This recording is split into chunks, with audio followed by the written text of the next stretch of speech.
Hello everybody, my name is Kosif and welcome to another video. This is going to be a really short update video.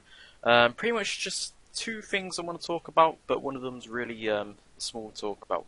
So first off, generally with the feedback from closed beta, I know I mentioned this in the last video, but I only really sort of like touched the surface of it, just thanking people for participating in the closed beta. But in the closed beta, we've got a lot of good feedback, and the feedback which we've got is what I'm currently working on. So people seem to enjoy the project at the moment. I'm not just because I'm a developer. I'm not going to sort of like kiss my own ass and say everybody, this project's bloody amazing and everybody enjoys it so much.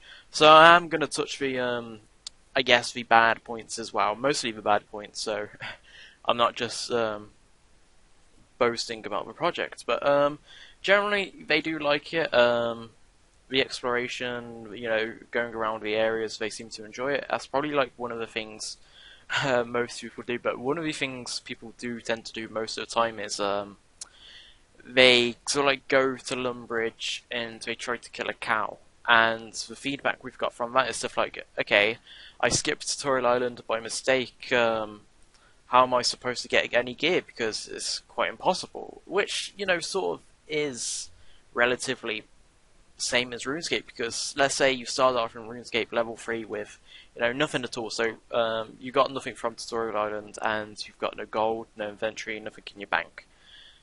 The first thing you probably do is probably punch some goblins until you get like a bronze sword or something, or at least like a few gold coins to get a sword or a dagger. So generally, this is like what happens in our project, because people were skipping Tutorial Island and then they realised, okay, I've got no stuff and I'm trying to punch this level 2 cow, but I'm a level 1 and I'm getting my ass handed to me. So it works slightly different, but then again, it slightly works the same. But one of the first changes we made was we made like really low level, so like level 1 to 3 monsters, like pretty much really weak, but they also can be a threat.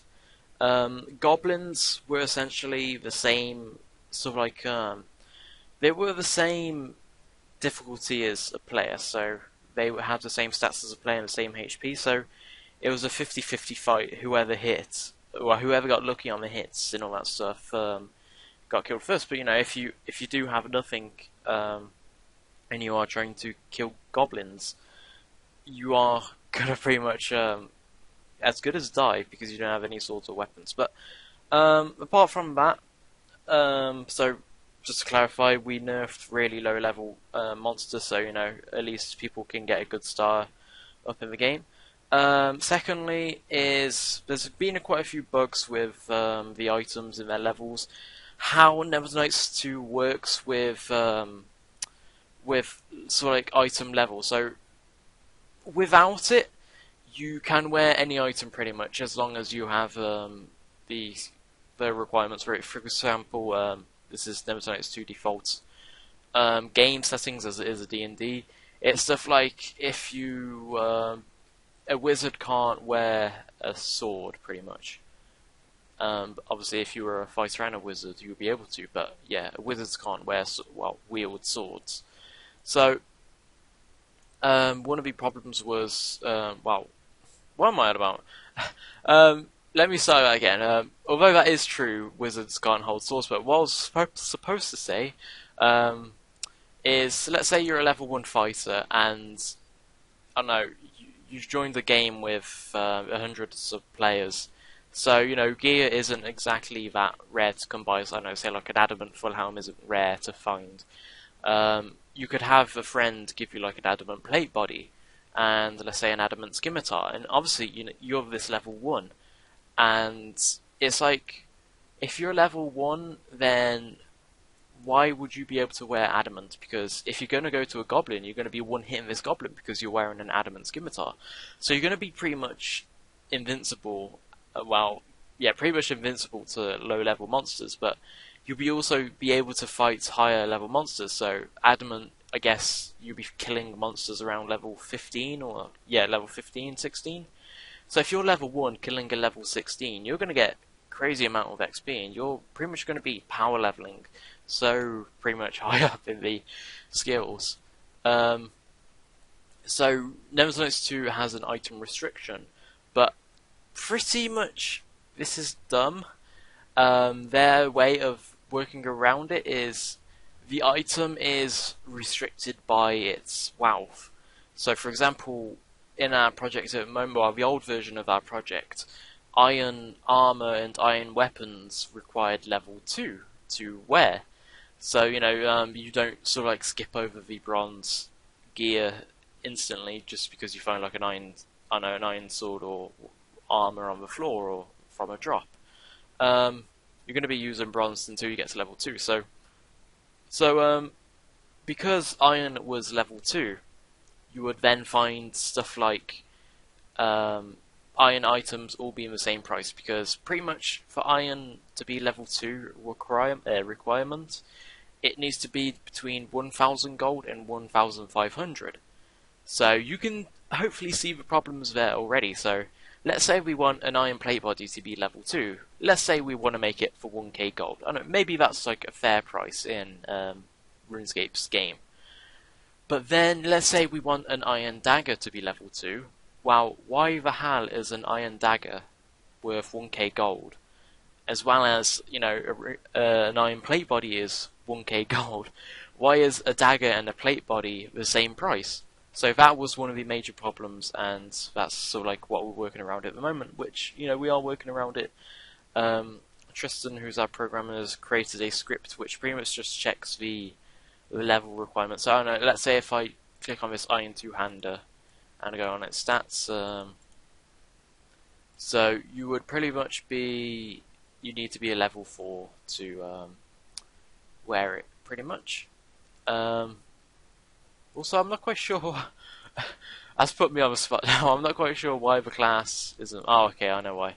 I forgot to put it there. But yeah, you also can only be a fighter, ranger, and rogue.